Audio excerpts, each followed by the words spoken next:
Muy buenas noches a todos, todas y todes. Bienvenidos a este su espacio Voto Rosa, en donde analizamos las propuestas, los discursos, las incidencias y todo aquello que esté ocurriendo en cuanto a las personas LGBTI desde Panamá para la región, con los panameños, con las panameñas, con las organizaciones de la sociedad civil, en fin.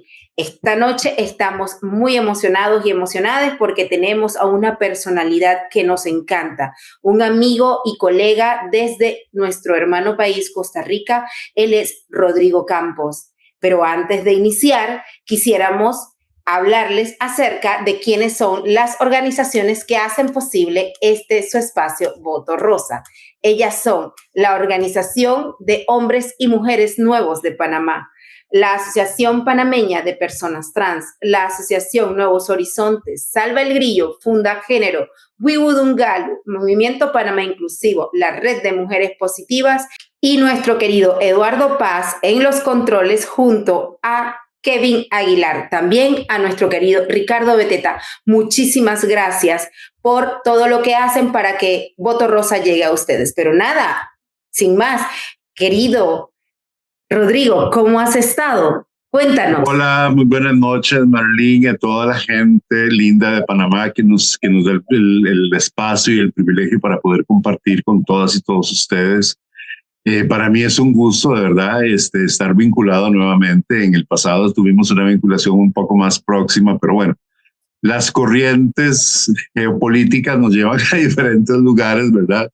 Y me da mucho gusto poder compartir este espacio, este rato de un espacio que a mí me parece fundamental, que ustedes, todas estas organizaciones, y me imagino lideradas por la Asociación Hombres y Mujeres Nuevos de Panamá y por mi queridísimo amigo Ricardo Beteta, han venido impulsando durante todo este proceso.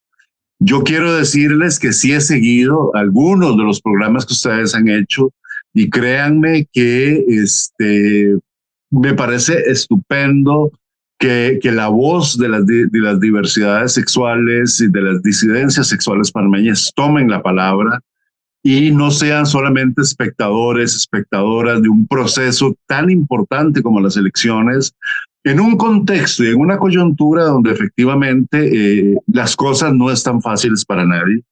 Las cosas están muy complicadas en este contexto, no solamente panameño o regional o latinoamericano, sino en términos generales globales, ¿verdad? Entonces, sí, yo también a sus órdenes.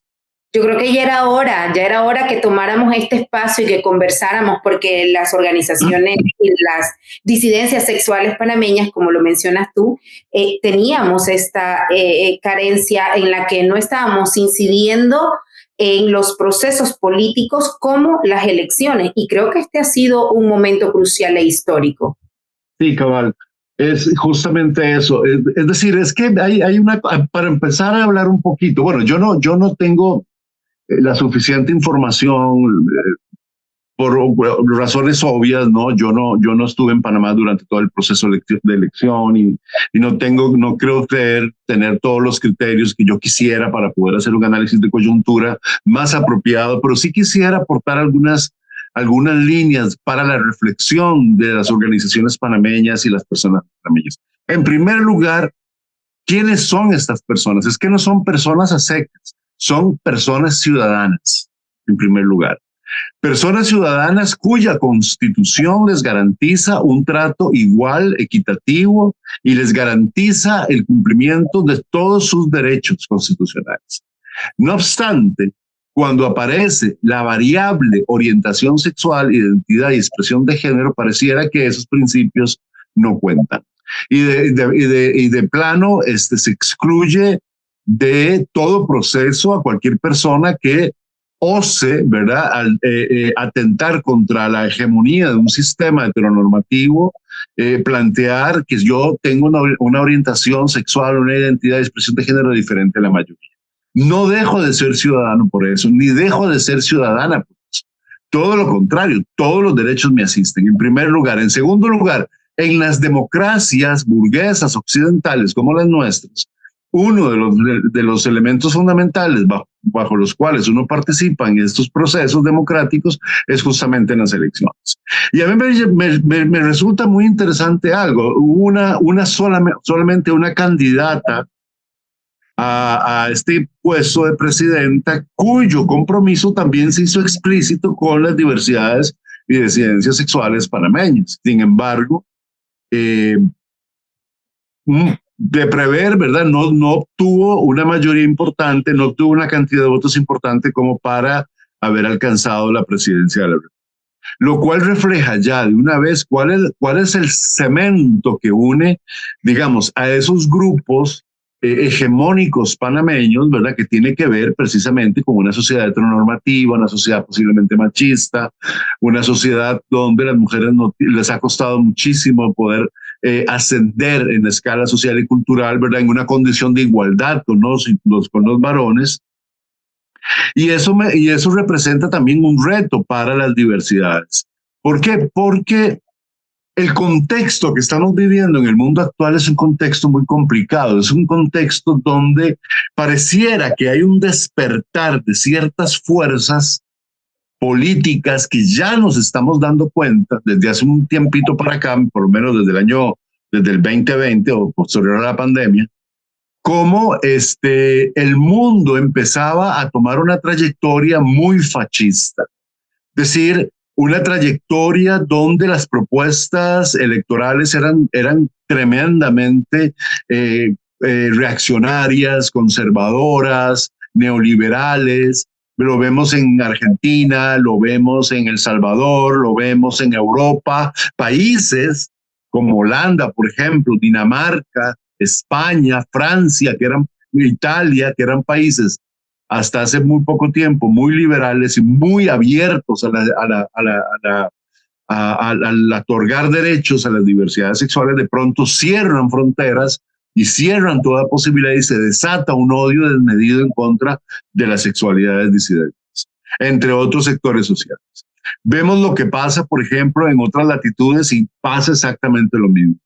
Paulatinamente, conforme se van desarrollando los acontecimientos, por lo menos en Ucrania, en Palestina, uno va dándose cuenta cómo hay una fuerza que empieza a tomar mucho poder a nivel global.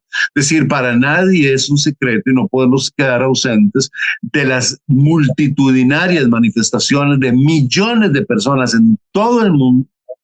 Y recientemente la Universidad de Panamá se unió a esto, lo cual me parece estupendo, en contra del genocidio que se está cometiendo en Palestina.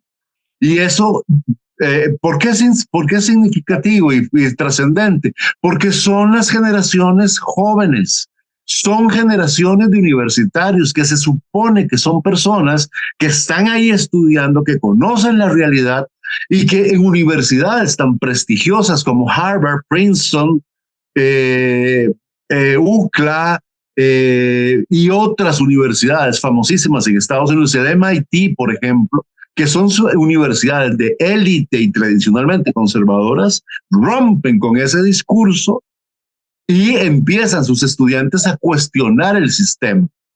Un sistema hegemónico que ahora muestra la cara terrible que tiene, ¿no? Es decir, una cara conservadora, una cara en contra de los derechos humanos.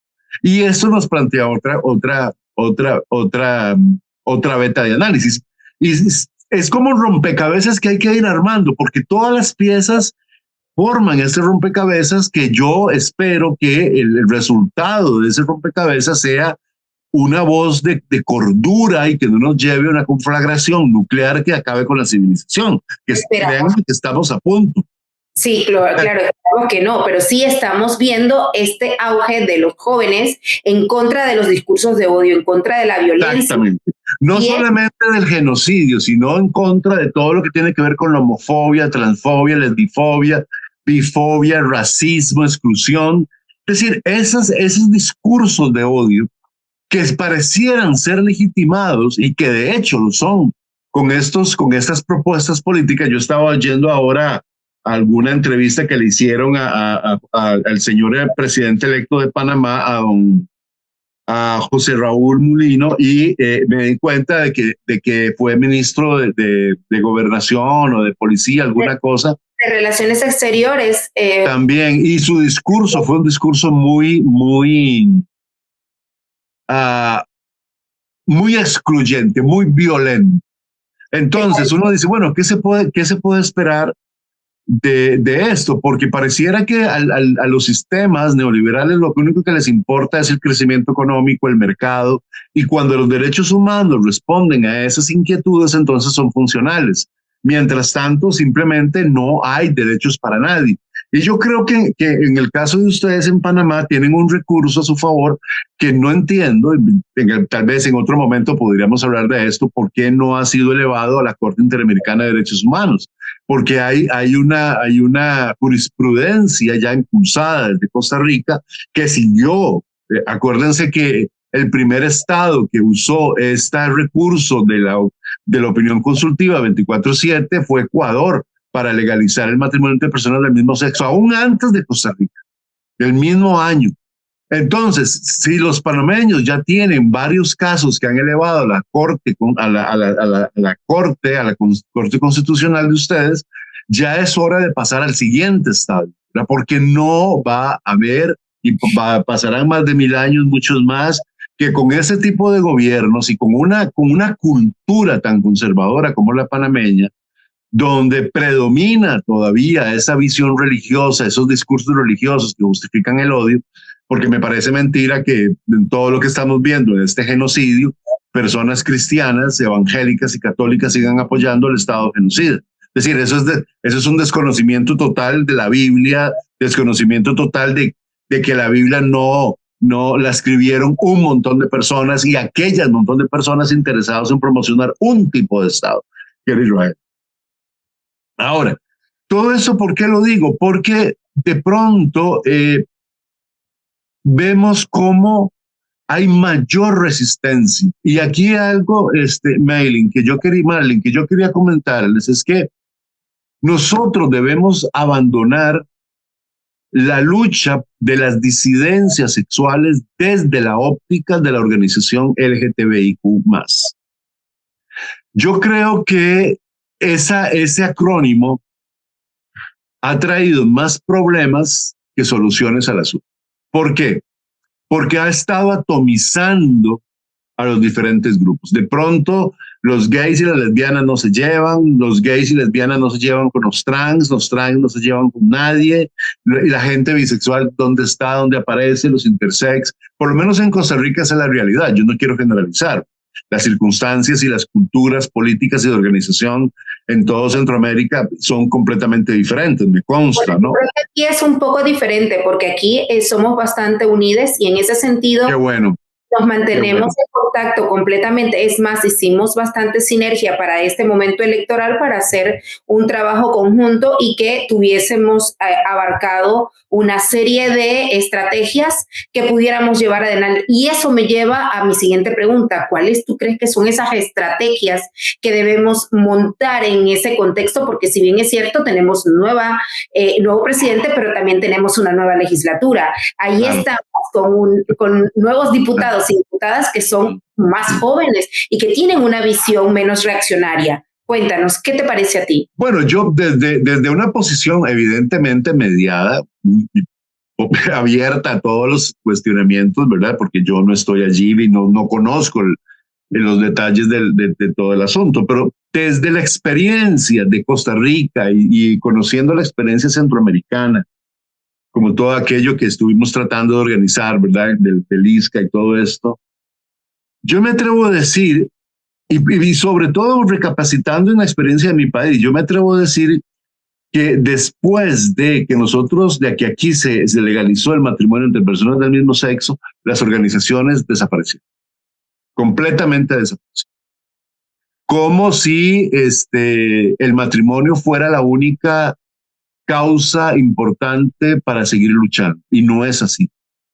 Desaparecieron todo el movimiento, desapareció la organización durante la pandemia, fue una ausencia total, a excepción de OIDHCR, que estuvimos ahí al pie del cañón durante 3 años, desarrollando una labor humanística, de recolección de alimentos, de distribución de alimentos para personas en situación de calle, para personas trans, para personas, en fin. Fue un trabajo arduo y del cual nos sentimos evidentemente muy felices, pero hemos pensado que, como te decía antes, seguir manejando ese acrónimo LGTBI y seguirle añadiendo letras es seguir atomizando el movimiento. Y como te digo, depende de las circunstancias y de la forma en que en cada país se va organizando esto.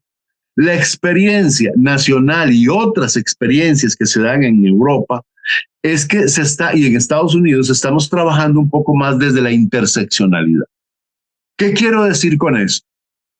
Que hasta ahora a nosotros nos ha costado mucho, las personas que somos parte de esta población de excluidos, ¿verdad? Por nuestras orientaciones sexuales, expresiones, identidad de género, hemos dejado de lado el acompañamiento y el involucramiento con otros grupos también minoritarios que luchan por sus derechos humanos.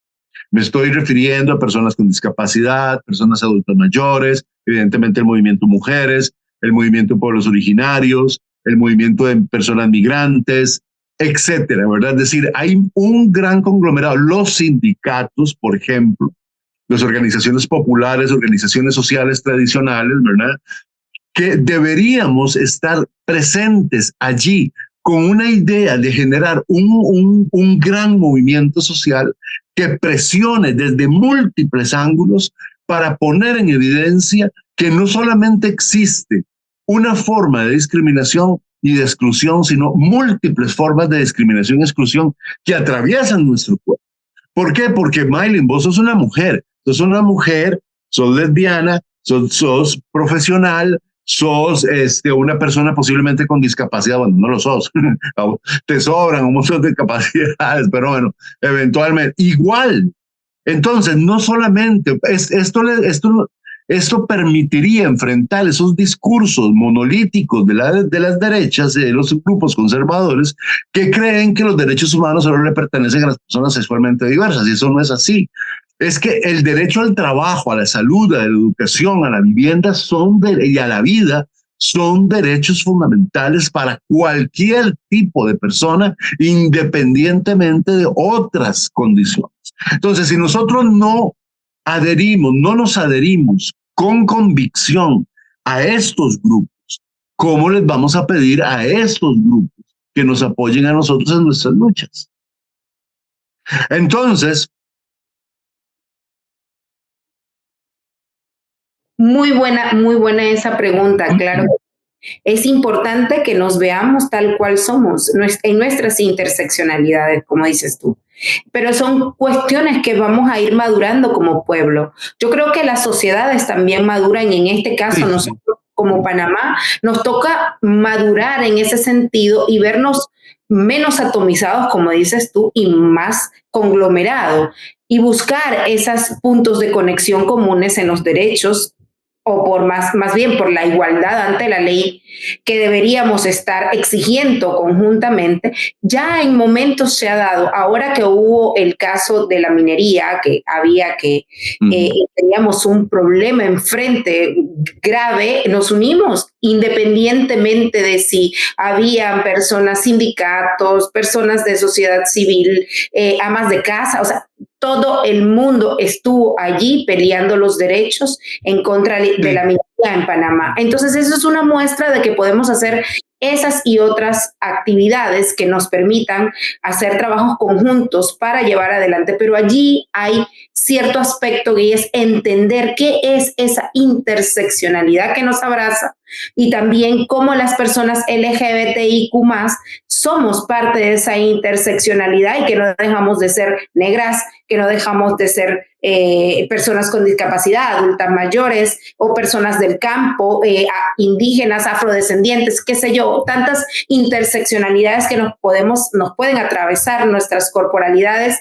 y que tenemos que hacer conciencia de ello, pero también la sociedad en general, para poder abrazar eso y que no sea la orientación sexual y la identidad de género o la expresión de género lo que nos identifique en esos grupos solamente, sino también, como dices tú, una persona profesional que está pues dando sus habilidades, destrezas, capacidades, y las pone a disposición de estos movimientos. Creo que en sí, esa es la tónica de la cuestión que debemos madurar, pero eso va en el diálogo y allí es donde estamos en este momento y esa Sí, es la buena sí. noticia. Marley, yo lo que creo es que hay muchas cosas muy sutiles en toda esta discusión, muy sutiles que habría que ir barajando con mucho cuidado.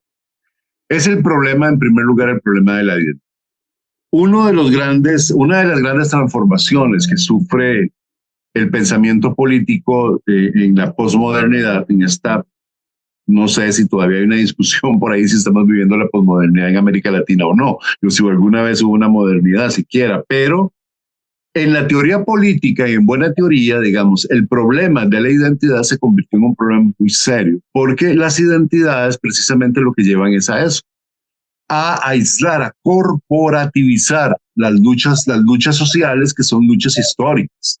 Es decir, el hecho de que, ¿qué es lo que estamos peleando las lesbianas, los gays, los bisexuales, los trans y los intersex?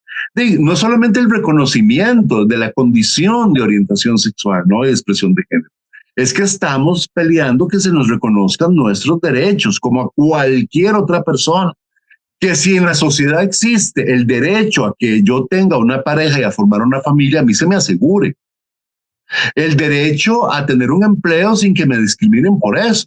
El derecho a acceder a la educación pública gratuita sin que tenga que abandonarlo por cómo yo me vista o como yo vaya o como yo me exprese. Es que el problema es que cuando nosotros ponemos la identidad como un elemento superior, por ejemplo, cuando yo insisto que yo soy una persona de género fluido o no binaria, y entonces eso es más importante que mi acceso a la educación, a la vivienda, al trabajo y a la salud, yo estoy ahí cometiendo un grave problema, generando un problema. Una cuestión de la visión de valores, el esquema, o más bien de valores en la esquematización que se le da mentalmente, invertida. Exacto.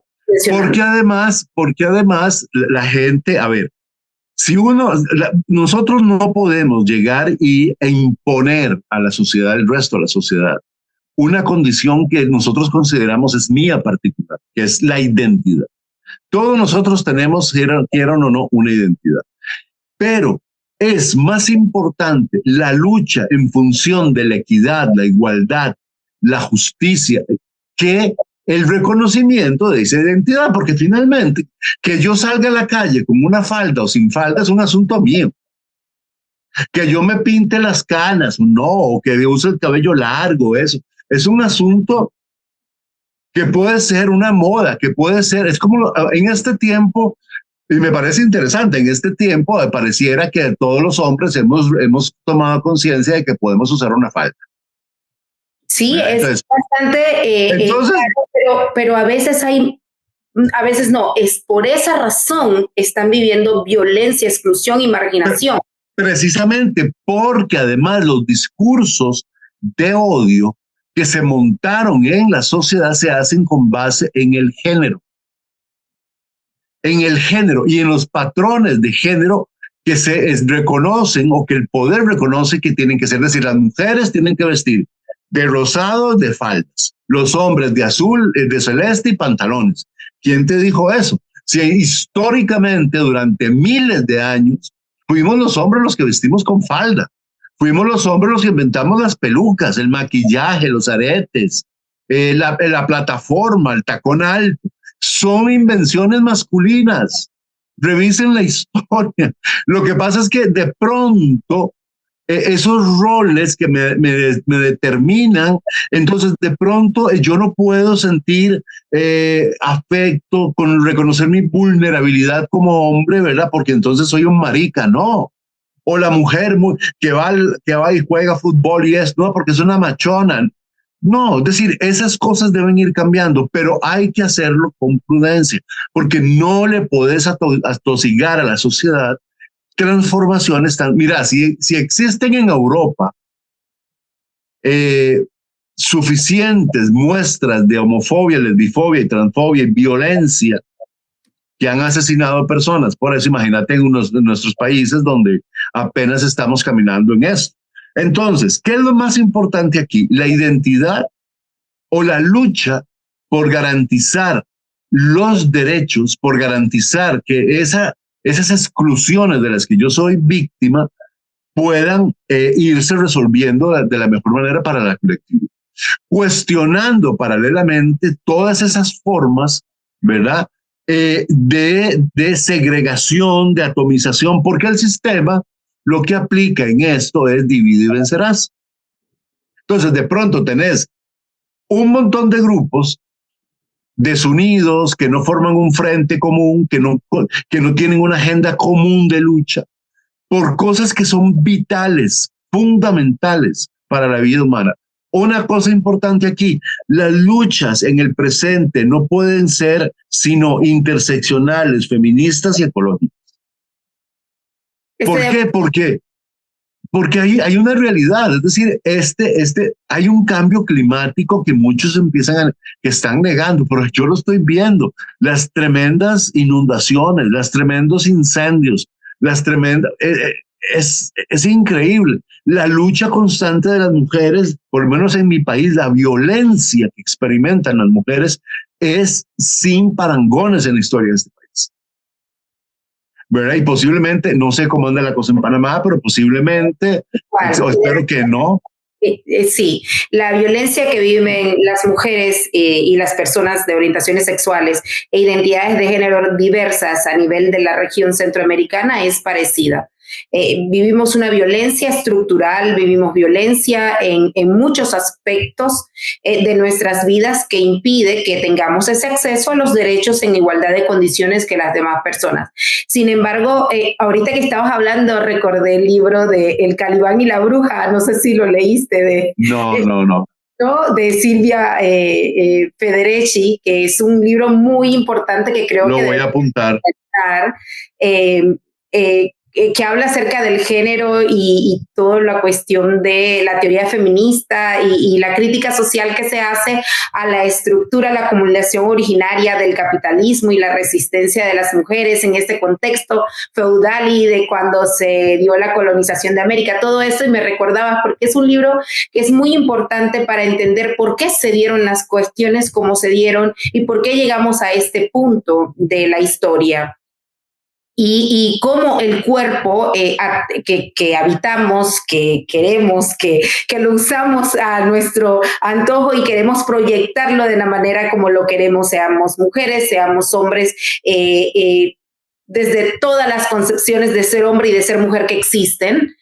Y desde allí, entonces, poder entender que la opresión que recibimos tiene que ver con ese capitalismo que tú estabas hablando y cómo la acumulación de las riquezas enfrenta una cuestión del sexo y el género desde el punto de vista de la liberación. Y es allí donde viene el problema, porque nos liberamos como seres humanos, somos más creativos y no servimos entonces al plan o a la estructura social que quieren muchos de nosotros para que podamos seguir acumulando esas riquezas y seguir siendo, entre comillas, esclavos modernos. Claro, ¿no? pero Marlene, aquí tenemos que...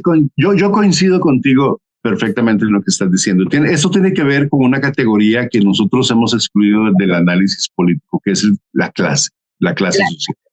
Total. Yo pienso que, vieras qué interesante, les voy a recomendar un libro que me regaló para mi cumpleaños un amigo queridísimo, se llama Desviades, anótenlo por ahí, y se lo buscan y se lo leen porque es una joya, es una Biblia. Se llama Desviades, Normalidad Gay y Anticapitalismo Queer, es de Peter Drucker. Es de este año, está saliendo del horno, y hay otro también que también me lo regaló, bueno, se lo regaló a Marco, mi esposo, que es de Miguel Urbán, que se llama Trumpismos, neoliberales y autoritarios. Yo no los he conseguido en la red, si no se los paso, ¿verdad? Pero se consiguen en algunas librerías o se pueden traer a través de Amazon. Son libros maravillosos que discuten algo que a mí me parece fundamental, y es que, ¿por qué yo decía antes abandonar eso de lo LGTBI? Porque el movimiento, el lobby que existe LGTBI se ha plagado recientemente, sobre todo en Europa y en Estados Unidos, a las derechas económicas para lavarle un poco el rostro al neoliberalismo. Es lo que se llama neoliberalismo progresista, que nosotros lo vivimos aquí con los gobiernos PAC, el gobierno de Carlos Alvarado, el gobierno de al anterior a Carlos Alvarado, que se me olvida el nombre, cuando Ana Elena Chacón era la vicepresidenta, el Luis Guillermo Solís. Esos dos gobiernos PAC fueron gobiernos neoliberales funestos para el desarrollo social y la inclusión social en Costa Rica, y incrementaron la desigualdad social, convirtieron a Costa Rica en un país tremendamente desigual, desmantelaron un montón de instituciones sociales y, sin embargo, en ese contexto logramos el matrimonio civil igualitario.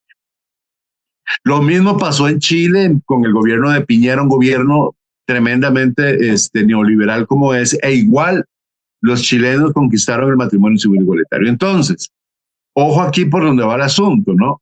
Ni todos los gobiernos de carácter progresista o socialista son proclives o han sido proclives a la aprobación de nuestros derechos, ni tampoco los gobiernos conservadores son tan excluyentes como lo suponemos.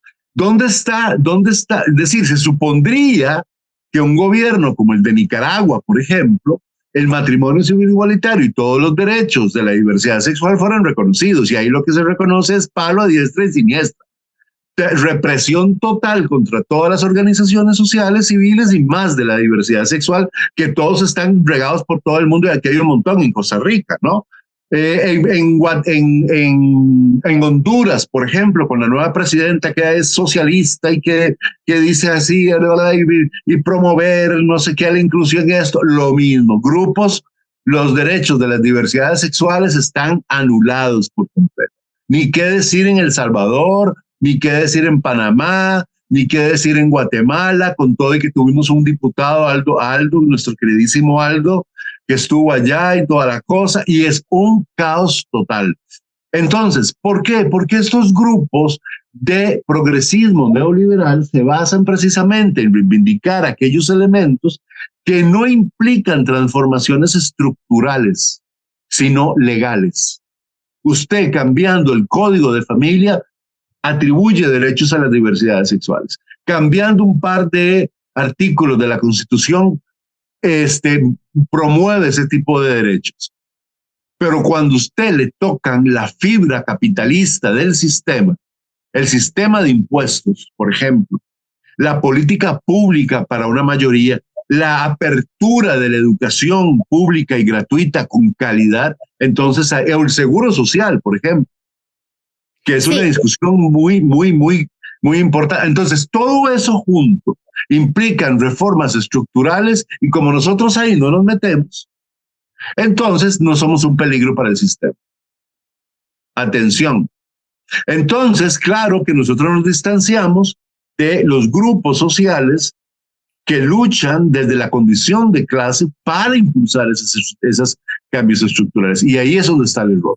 Nosotros debemos reincorporar en el análisis político toda la división que existe en las clases. Y esto es volver a un neomarxismo que a mucha gente le asusta esta palabra, pero a mí me parece que es muy oportuna en esos contextos. Total, lo veo desde ese punto de vista en función del tema de la caja de seguro social, por ejemplo.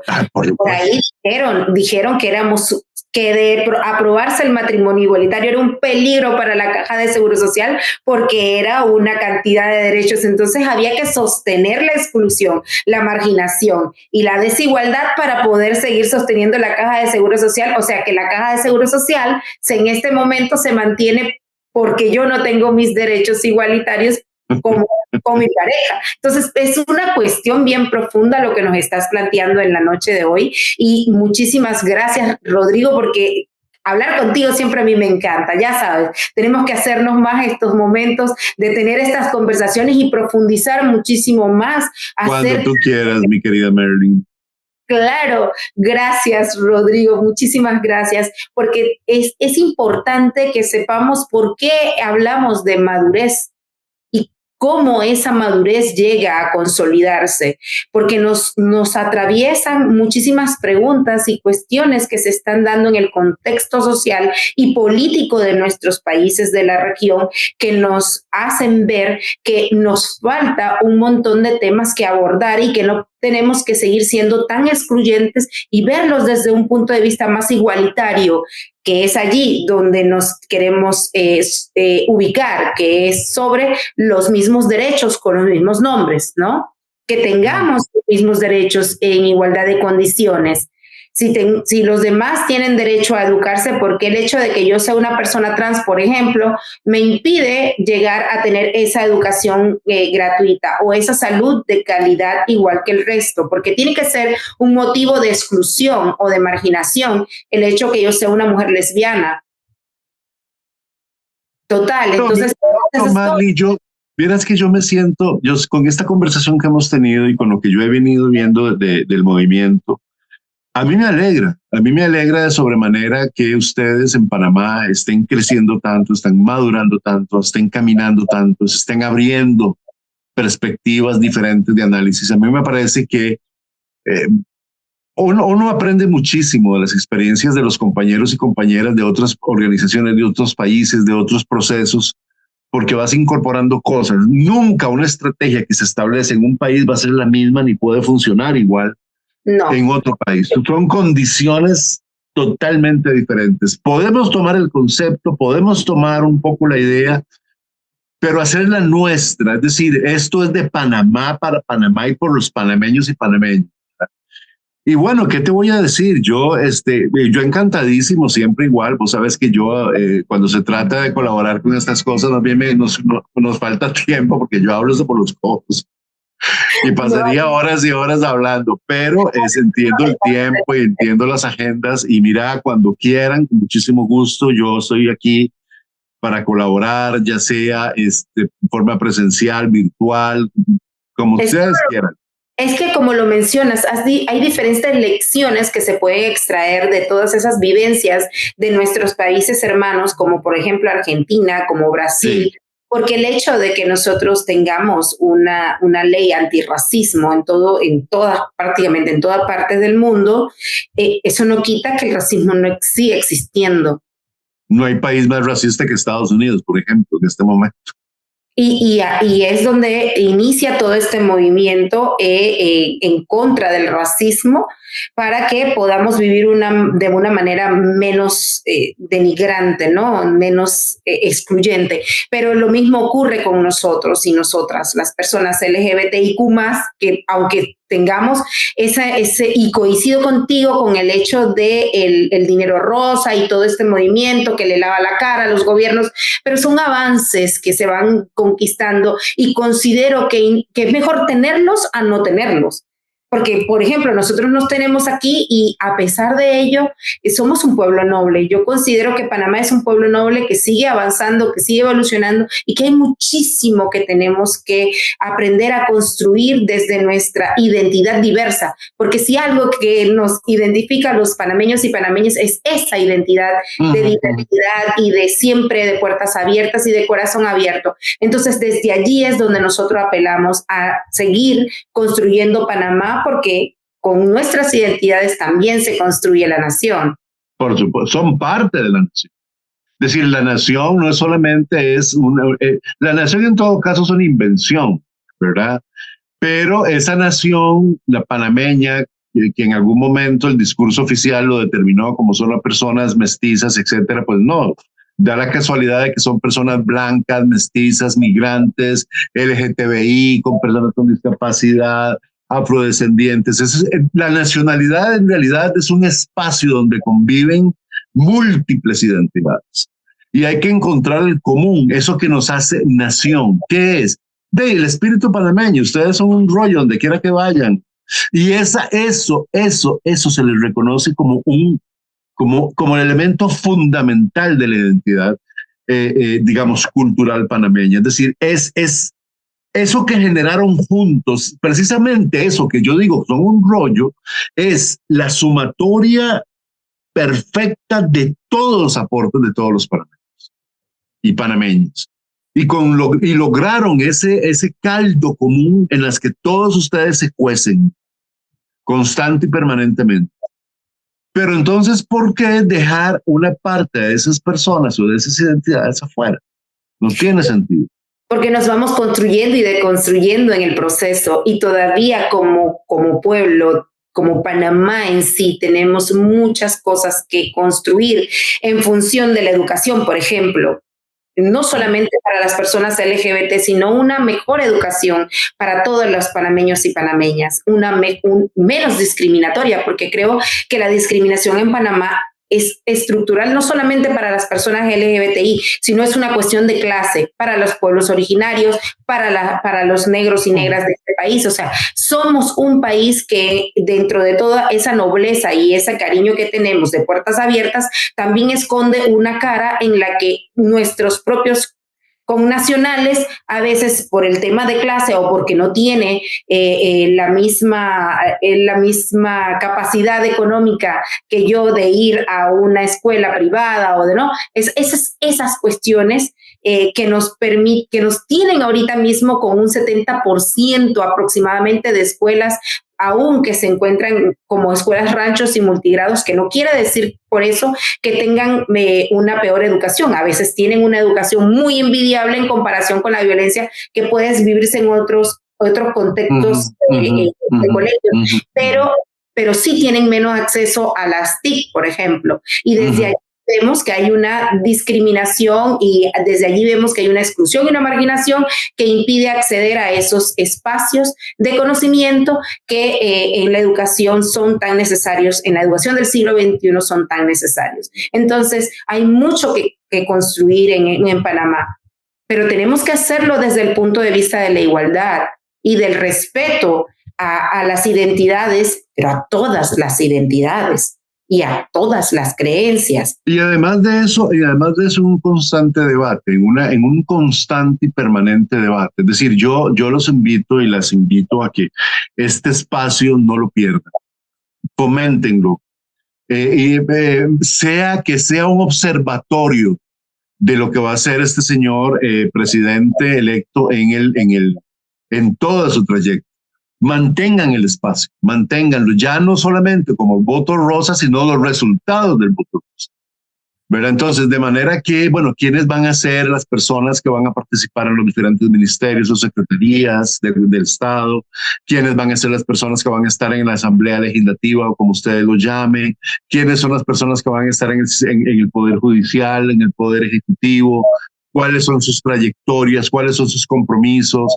¿Cuál es la agenda? Entrevístenlos, vayan, hablen, insistan en que vengan a este espacio a rendir cuentas, porque finalmente son funcionarios y funcionarias públicas y tienen que rendir cuentas.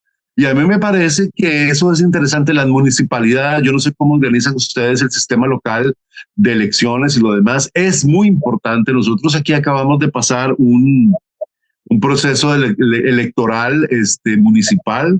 Y por primera vez, oigan qué interesante, por primera vez en este proceso estuvimos participando alrededor de 20 personas de toda la comunidad sexualmente diversa.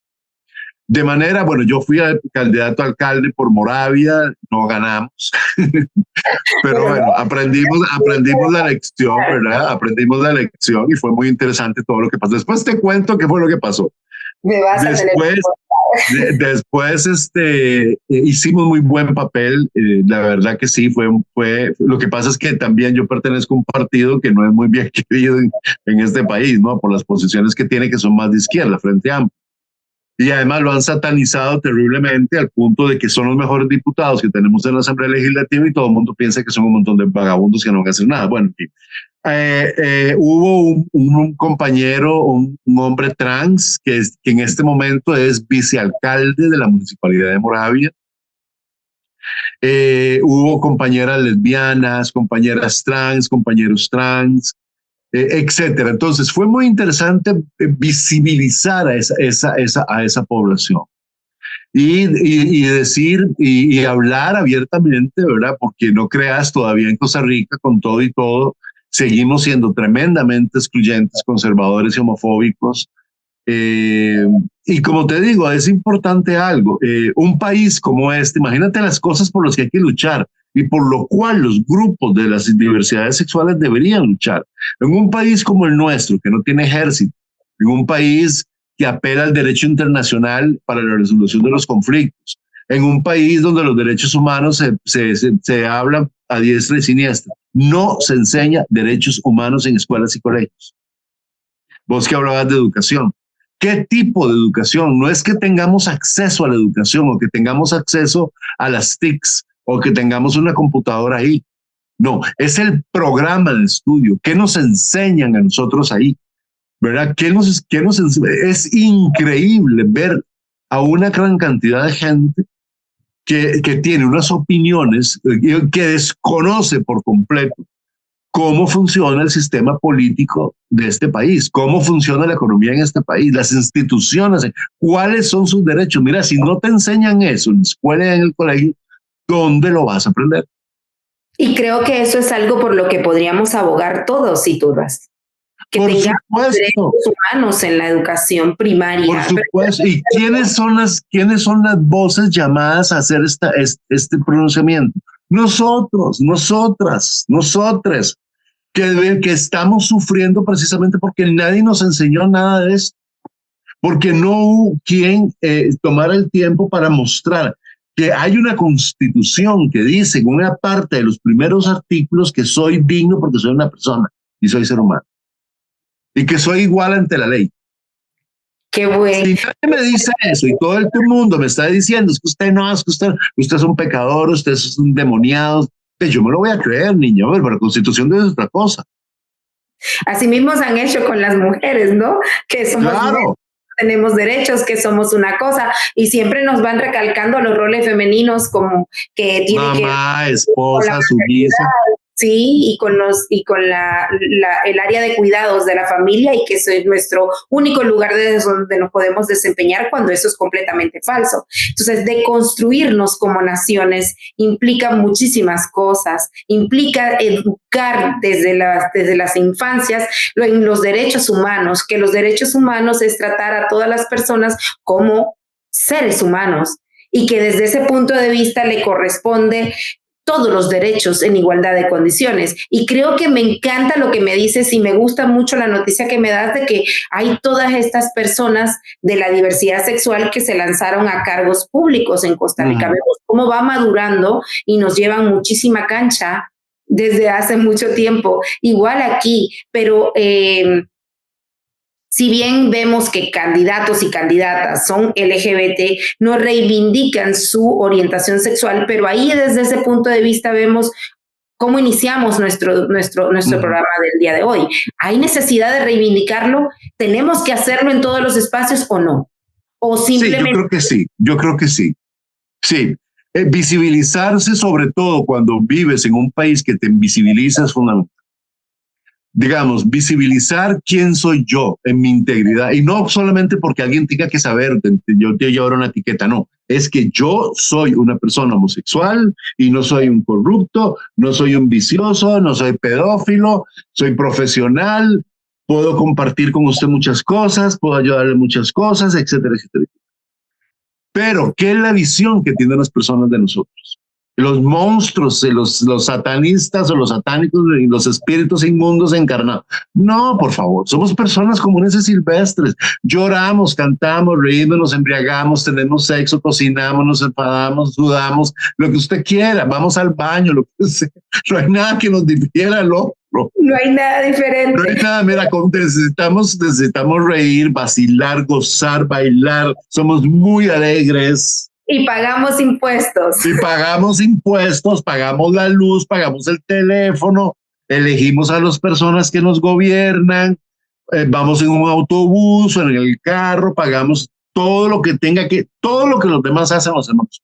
Nada es gratuito para nosotros. Es más, a veces hasta es más caro, porque no tenemos una fuente de ingresos suficiente, porque soy quien soy, para poder pagar esos impuestos, o para poder comprar la comida del día, o para poder siquiera ir a dar una vuelta a la playa, o para tomarme una cerveza. Ni siquiera tengo para eso.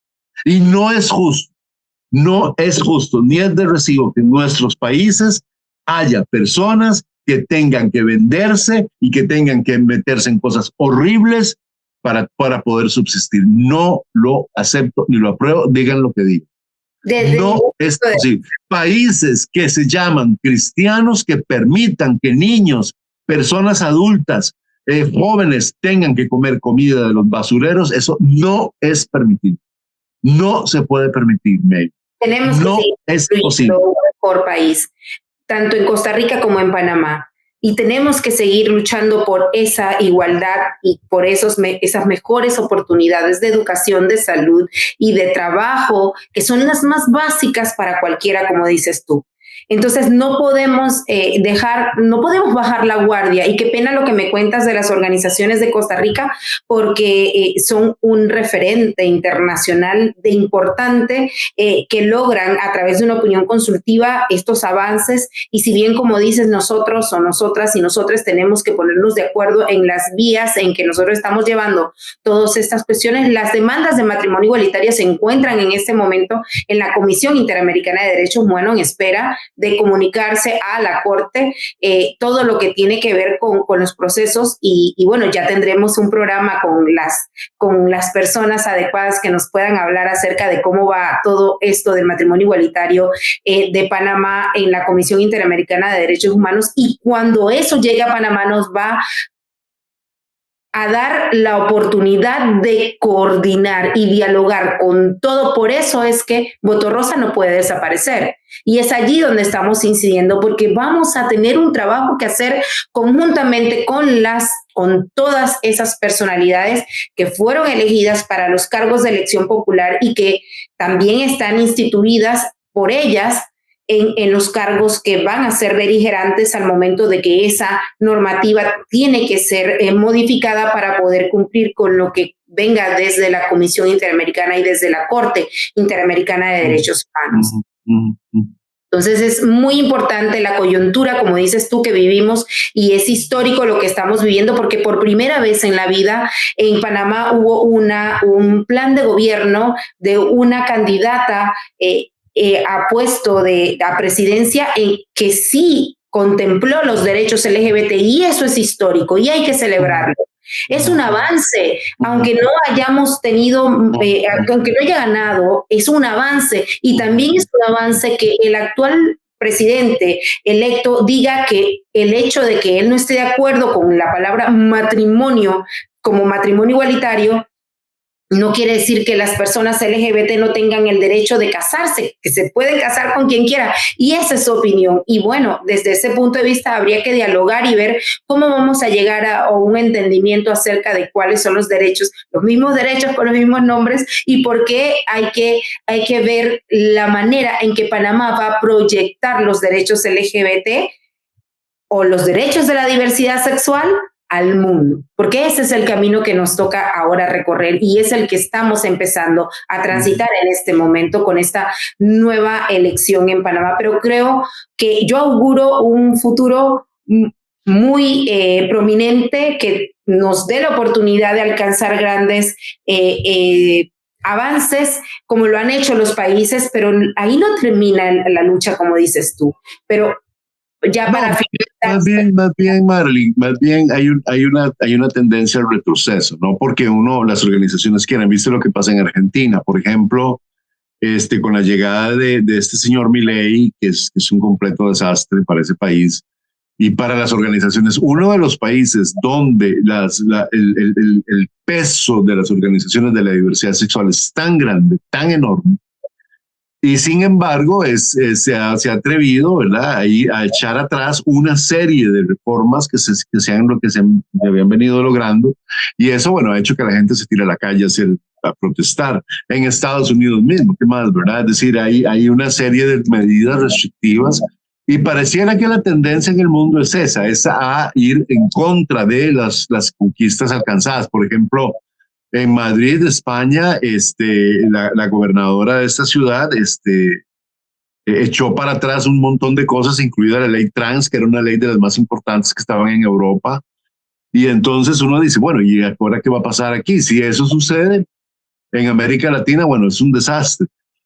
Yo no sabía la posición del señor Mulina, Mulino. sí, Mulino, Mulino, con respecto al matrimonio igualitario. Yo lo que pienso es que no seamos tan puristas. A ver, lo importante son los derechos, no cómo se llamen. Ahora vos decís todos los derechos con los mismos nombres, sí, pero acordate de algo, acordate que en Chile, acordate que en Argentina, incluso en Francia, en España, antes de que se llamara matrimonio igualitario, matrimonio civil igualitario, tuvo otros nombres. Y a mí me parece que aquí lo importante es acceder al derecho a, porque inclusive hay una, y te lo digo, el Peter Drucker en este libro que les mencioné sobre desviades, precisamente habla de ese tema, y para el pensamiento queer, que yo me suscribo bastante, el tema del matrimonio igualitario es un tema muy complejo porque pareciera que establece una tendencia al homopatriarcalismo. Entonces, las parejas homosexuales que logramos consolidarnos a través del matrimonio, bueno, nosotros al menos, yo no sé, pero Marco y yo pretendemos mantenernos alejados de todas esas prácticas, pero muchas de las parejas asemejan ser más a las parejas heterosexuales. Entre más parecidas sean a las parejas heterosexuales, más aceptación tienen dentro del colectivo. Entonces, y además, desde esta posición de privilegio, que ya no es una condición de exclusión porque tenés un reconocimiento legal, sino de privilegio, parece que hay una exclusión, se empiezan a generar exclusiones hacia otros colectivos de la diversidad sexual que no son reconocidos. Por ejemplo, los poliamorosos, las triejas, bueno, loquísimo. Es decir, yo sé que en Colombia y ahorita en Uruguay hay en Colombia 3 muchachos que lograron casarse, y en Uruguay también recientemente, así como un par de meses atrás, 3 muchachos también lograron casarse.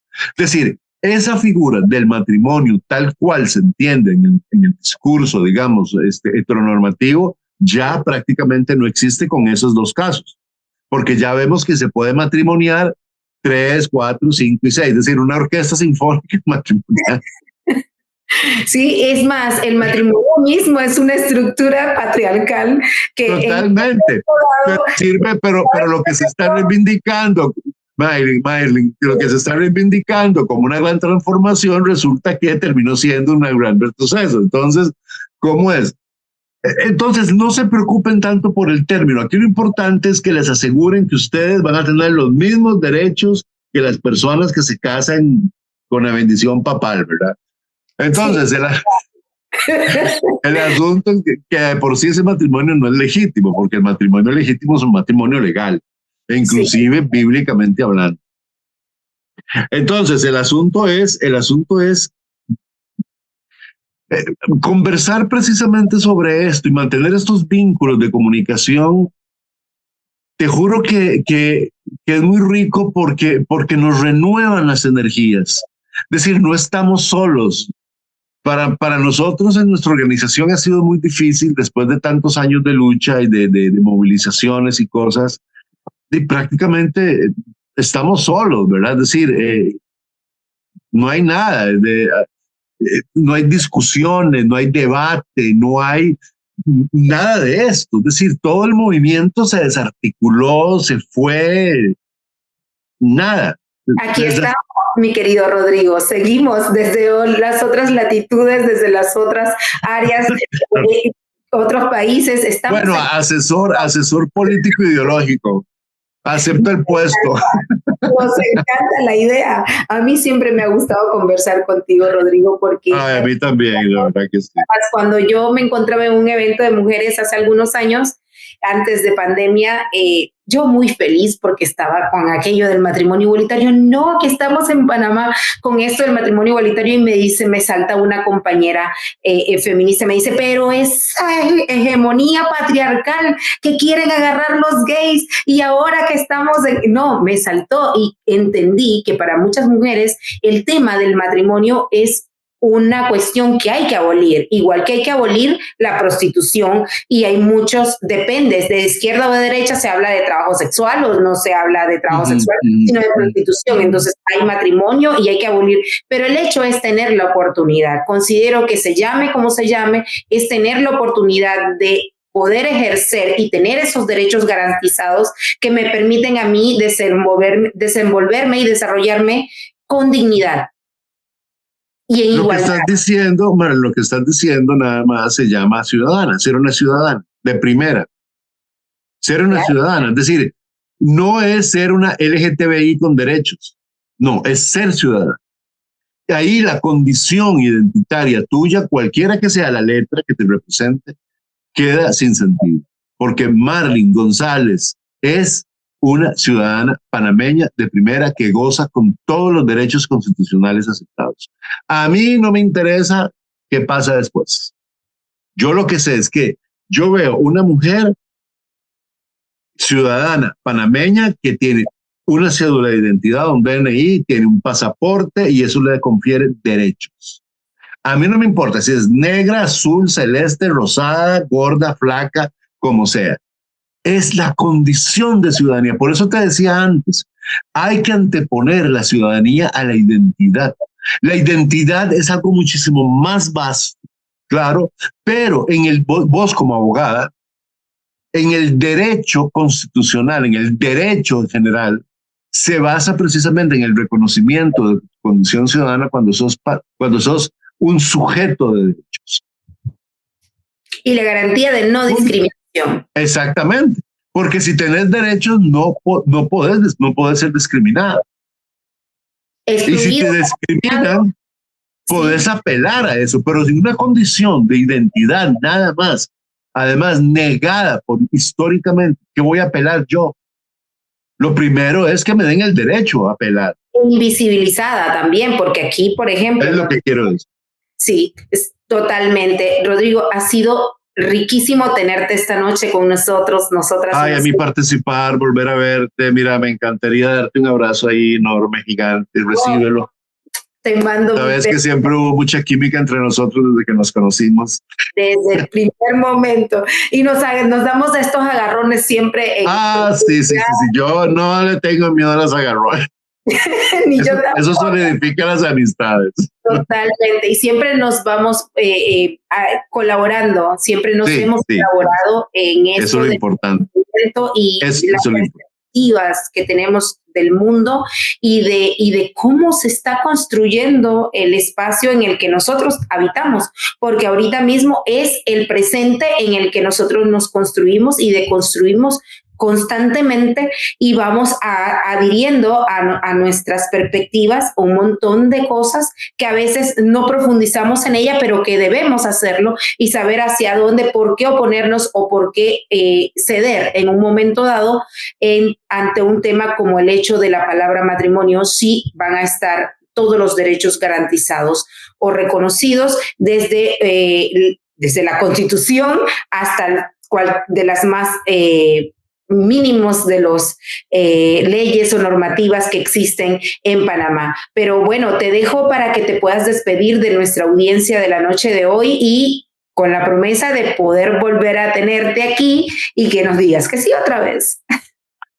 Bueno, Marlene, amigos, amigas de la organización Hombres y Mujeres de Panamá y las otras organizaciones hermanas que han estado colaborando con esto. Adelante, siempre adelante, decimos en hoy de HCR. Para mí fue un placer estar aquí y cuando quieran, por supuesto, yo encantadísimo.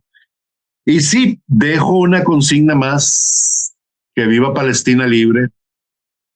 Y adelante, siempre adelante, que yo sé que ustedes son personas sumamente capaces para sacar adelante sus luchas, y mis mejores deseos, todo mi voto de solidaridad, todas mis buenas vibras para ustedes. Y no dejen el programa, no lo dejen. Luchen por lo que merecen. Chao, paz. Gracias, Rodrigo.